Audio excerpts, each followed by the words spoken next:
ரொம்ப அருமையா திருநாவுக்கரசு பெருமான் சொல்வாரு, முன்னை அவனுடைய நாமம் கேட்டாள் மூர்த்தி அவன் இருக்கும் வண்ணம் கேட்டாள், பின்னை அவனுடைய ஆரூர் கேட்டாள் பெயர்த்தும் அவனுக்கே பிச்சியானாள், அன்னையையும் அத்தனையும் அன்றே நீத்தாள் அகன்றாள் அகலிடத்தார் ஆசாரத்தை, தன்னை மறந்தாள் தன் நாமம் கெட்டாள் தலைப்பட்டாள் நங்கை தலைவன் தாளே.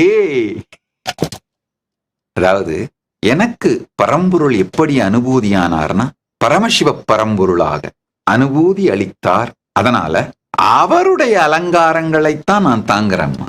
பாருங்க, அவருடைய ருத்ராட்சத்தை மேனியில் தாங்குகிறோம், அவருடைய திருநீற்றை மேனியில் தாங்குகிறோம், அவருடைய திருநாமத்தை மனதில் தாங்குகிறோம், அவருடைய அனந்த கல்யாண குணங்களை உணர்வில் தாங்குகிறோம், அவரை உயிரில் தாங்குகிறோம். அதனால இந்த அலங்காரங்கள் சிவவேடம்னு சொல்லி நம்முடைய பாரம்பரியத்திலே வருகின்ற திருமூல வர்க்க வேடம் சிவவேடம்னு சொல்லுவாங்க. சிவத்தில் தன்னை கரைத்து சிவமாகவே வாழ்ந்து சிவவேடம் தாங்குதல்.